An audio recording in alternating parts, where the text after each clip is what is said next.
amigos, estamos con una nueva serie de Conociéndonos, un programa de entrevista. Esta vez con un amigo hemos compartido más de un taller, más de una tertulia, Renato Salinas.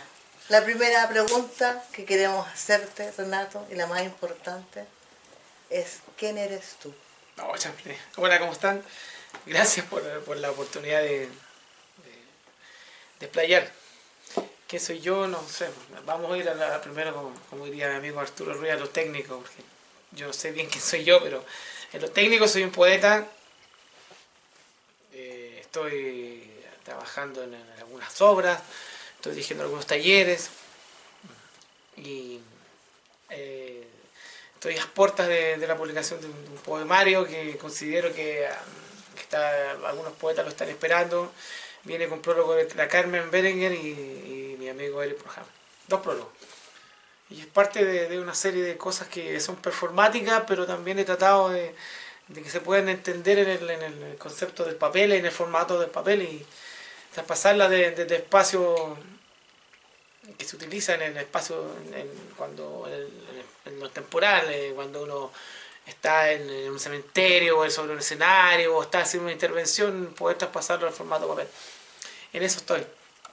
Y eso creo ser hasta ahora, no sé más adelante qué puedo hacer. Renato, cuéntanos un poco de tu historia, de tu vida. ¿Tú dónde estudiaste? ¿De qué liceo saliste? Claro. Yo estuve en el Liceo Industrial A97 de San Miguel. La única profesión que tengo es de técnico en construcciones metálicas. Trabajé muchos años en una maestranza. Fui dirigente comunista dentro del rubro metalúrgico, fui dirigente comunista de la J y fui dirigente comunal del Comunal Salvador Allende, que es, digamos, lo que es el centro de Santiago, y la fundación Alejandro Lipchitz, perdón.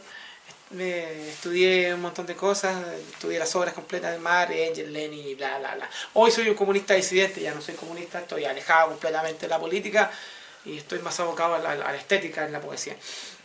Pero a grandes rasgos después entré a estudiar a la Diego Portales un par de años de Derecho, cosa que abandoné a poco tiempo y después terminé estudiando filosofía. ¿Por qué dejas Derecho y cambias? No me gustó nunca el Derecho, no sé, que estaba muy niño también y no tenía bien claro. Hoy día hubiera sido un pésimo abogado, ¿no? Creo que hubiera sido un error haber ejercido como abogado. Después intenté trabajar en otras cosas y bueno, volví a dar la pura actitud académica, porque yo ya soy bastante viejo ya. Y pude estudiar filosofía, que hoy en día recién hay un campo laboral. Entre comillas. O sea, se puede. Antes no, era imposible. Todos mis compañeros terminaban trabajando en fábrica de ropa de guagua o trabajando de taxista o qué sé yo. Pero nadie tenía trabajo. Y ahora dedicado completamente al quehacer poético. O sea, más que nada contigo estoy en una cosa. También estoy con otros amigos desarrollando otros proyectos literarios. Hay una idea de un proyecto editorial con una amiga venezolana.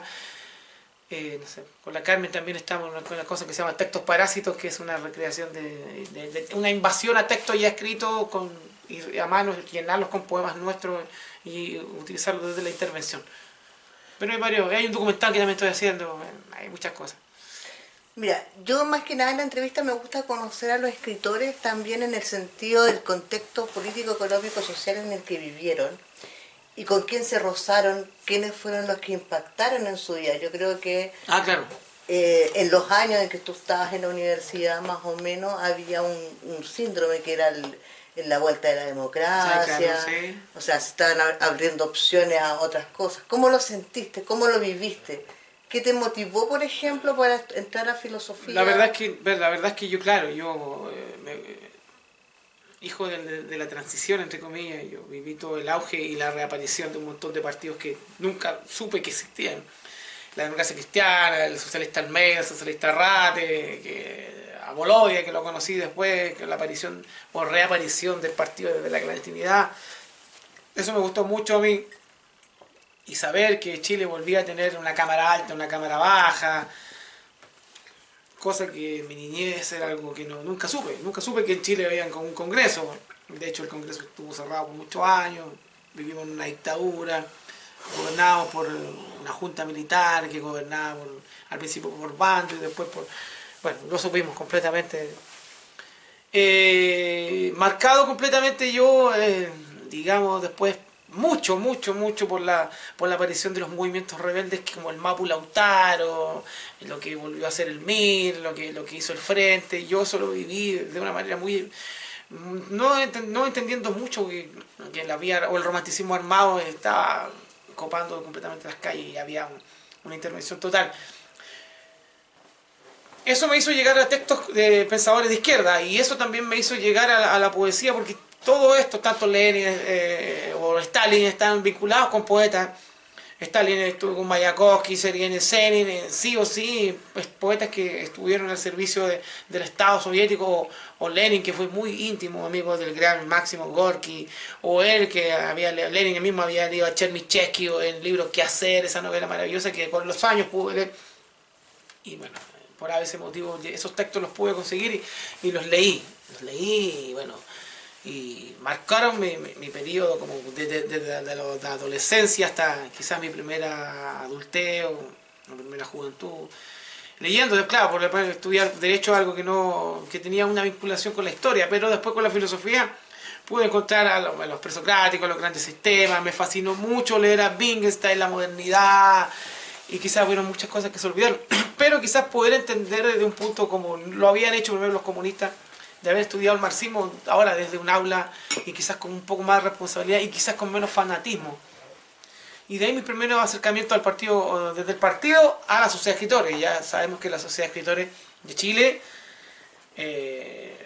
la casa física que tiene del año 61, porque Esther Mate Alessandri, nieta del presidente Alessandri, Jorge Alessandri, pudo conseguir por medio de Pablo Neruda esa casa maravillosa que tenemos y se formó la primera célula. De hecho, la Sociedad de Escritores de Chile hay un frente de masas que es una célula Enrique Delano. Fusionamos nuestras células, en esa célula está Raúl Zurita, está la Karen Berenguer, estuvo Polidélano, estuvo Guillermo Telier, estuvo don Fernando Quilodrán, bueno, estoy yo, y, bueno, y esa célula funciona en base a eso. Todos sabemos que Guillermo Telier es primo de Jorge Telier, el gran poeta lárico, y de Iván Telier. Entonces ahí tuvo ese acercamiento de lo que tú me llamas de la política, y de que hay una tradición de que la Sociedad de Escritores hay muchos poetas más que cuentistas y novelistas. Claro, pastan tranquilamente los poetas dentro de la Sociedad de Escritores, tanto poetas buenos, desde los escritores más mediocres o más falsos hasta los más grandes que yo pude conocer. ¿Cuál fue el primer poeta que conociste que te impactó? El primer poeta que yo conocí, Carlos Mellado Molina, que hace una o 2 semanas acabamos de sepultar, fue el primer poeta que yo conocí. Y él hacía un taller en el Goethe Institut, taller Greda Azul, fue mi primer maestro. Aprendí mucho de él. Y también, aunque el otro día me volví a reencontrar de mala forma con un amigo y maestro del pasado, Rodrigo Lega, también reconozco que fue uno de los maestros que tuve yo. Y ellos fueron más que nada los referentes que yo tuve en mi infancia poética, podríamos decir.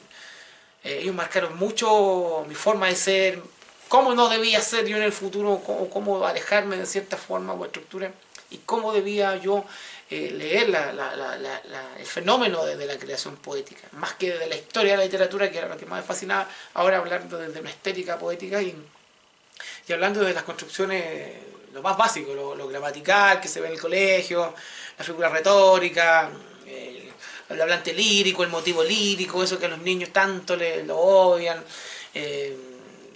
la métrica y bla bla bla, los oxímoron y todas esas cosas que dan mucha lata a leer cuando uno es chico y te preguntan quién es el hablante lírico y cuál es el motivo y en qué está inspirado y bla bla bla. Si bien eso es necesario, pero para ser un gran poeta necesariamente eso está de más, se debe saber, pero no por saberlo no garantiza absolutamente nada. Carlos Mellado, vuelvo, fue el primer gran poeta que conocí en mi vida y bueno, y después gracias a él y gracias a don Fernando Quilodrán pude conocer después a don José Luis Rosasco, pude conocer a Antonio Cisneros, el gran poeta peruano, a don Ernesto Cardenal, a Memo Zurita, a Lima Carmen, la amistad que tuve con Lemebel, y bueno, no sé, estoy en día que ya creo conocer la gran parte de la poética chilena actual. Para poder conocer gran parte de la poética actual significó también ya una vida llena de bohemia, porque la poesía y todo esto trae mucho la bohemia. ¿Te afectó eso en tu Primero, vida? esto son apuestas a todo o nada. Yo creo que el que está mirando ahora, en este tiempo, o en un tiempo más, o en el futuro, ya cuando no estemos nadie de los que está aquí presente, y sé que la literatura sigue existiendo como tal, claro, son apuestas. Aquí tú pierdes familia, pierdes amigos, pierdes muchas cosas. Aquí basta con que te quieras alejar un poco de la normalidad, entre comillas, y puedes perder tu matrimonio, tu pareja, te echas encima amigos, tienes problemas con personas que no conoces, gente te llama para exigirte cosas que no debieran, y así vas ocurriendo. Son fenómenos, te vas estrellando contra todo el mundo. Como decía María Luisa Bombal, ¿quieres saber realmente qué es ser escritor? Ser escritor es sufrir. Y quizás tiene alguna parte bonita, quizás una pequeña, un lado A, pero el lado B es bastante oscuro.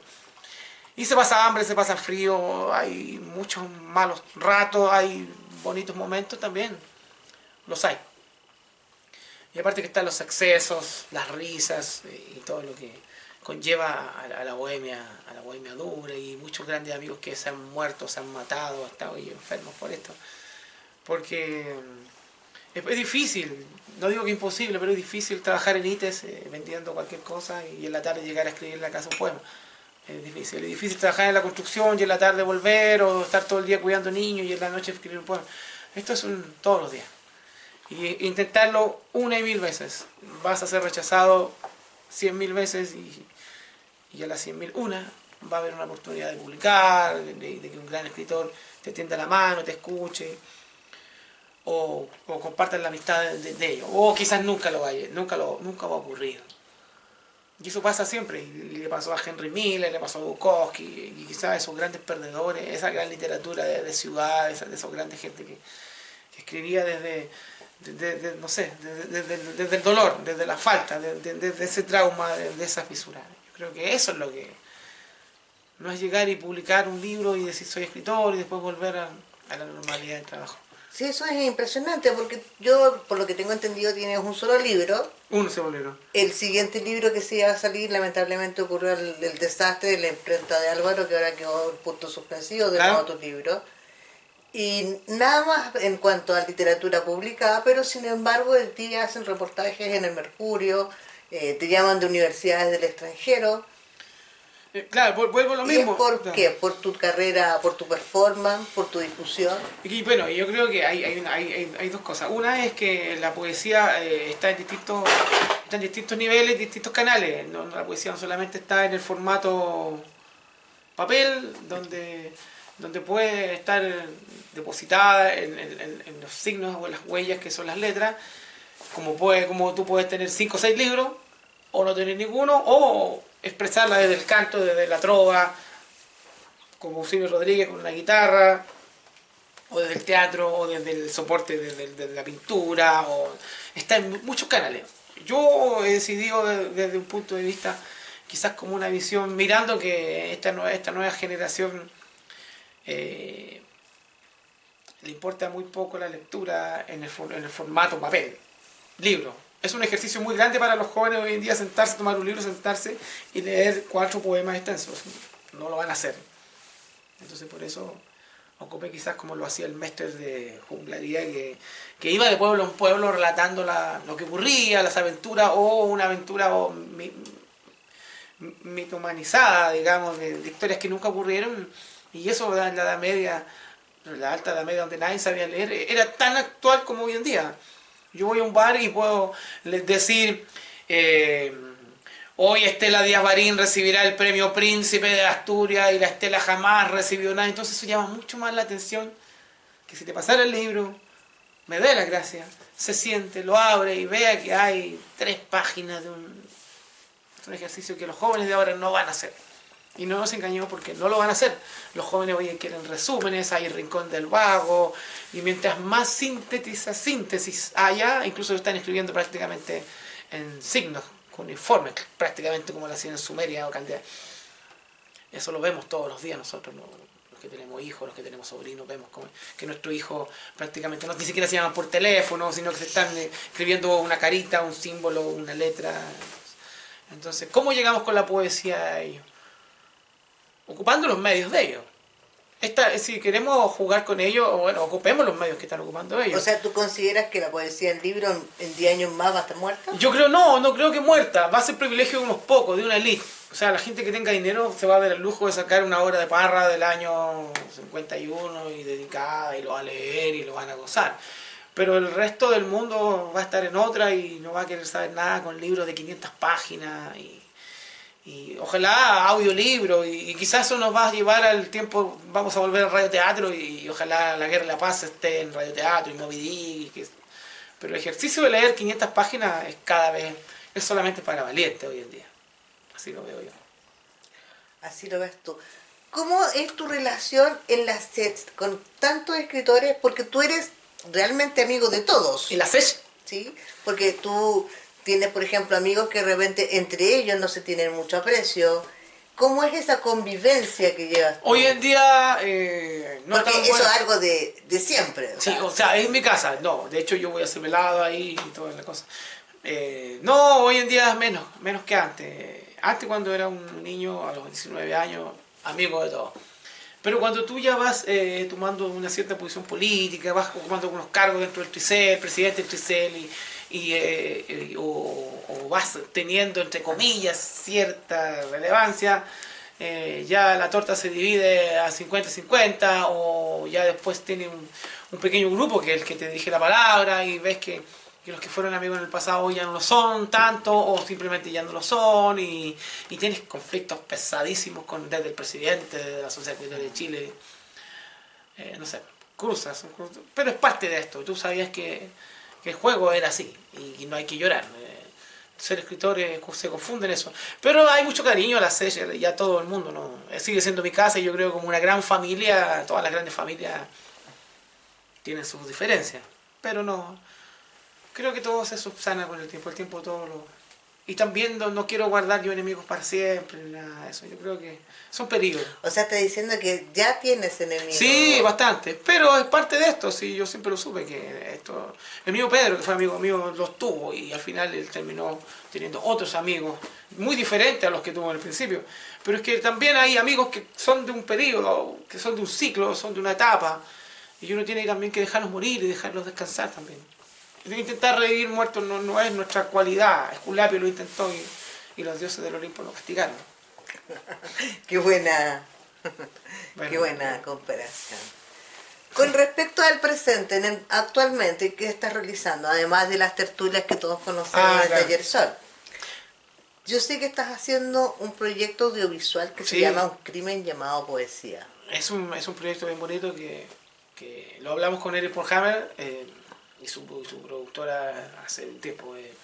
Es solamente ir y grabar en formato cine a algunos poetas ya viejos, como Chop, Zurita, Berenguer, Don Manuel Silva Acevedo, Harris, y no sé. Y quizás dentro de la locura también haya pensado en ir a hablar, o que alguien pudiera ir a hablar con Miriam Pizarnik, la hermana de Alejandra, en Buenos Aires, o con Domingo de Ramos en el Perú.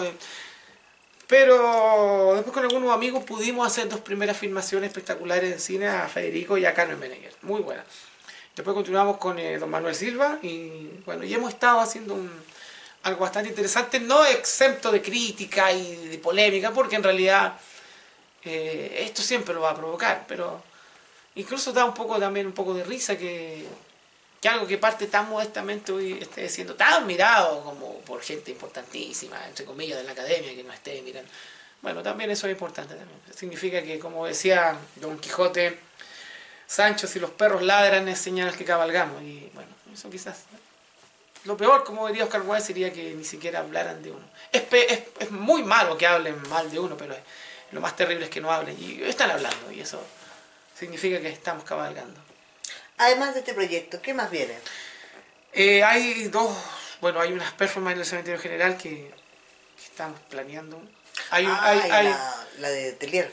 Hay también una obra de teatro stand-up que escribí yo, y que con Eduardo Robledo y la actriz de teleseries de María Paz Bustos, llevaríamos a cabo en la Sociedad de Escritores de Chile, si es que todo sale bien. Es un radioteatro de la dictadura militar. Ocuparíamos el escenario y la escalera Sech arriba como escenario. Invertiríamos un poco el orden y el público estaría mirando hacia la pileta, hacia el sector este de la Sech, y sería entre cómico, porque un tiempo estuve haciendo stand-up con Jorge Alice y resultó mucho en las cosas de Martín Vargas, y ahora creo que un radioteatro a la dictadura militar, pero también partiendo quizás un poco con Mariana Galleja, quizás un poco también con nuestros padres, a Yamila, ayúdame, ¿cómo se llama? La amante de Pedro Valdivia. No, bueno, la amante de Pedro Valdivia.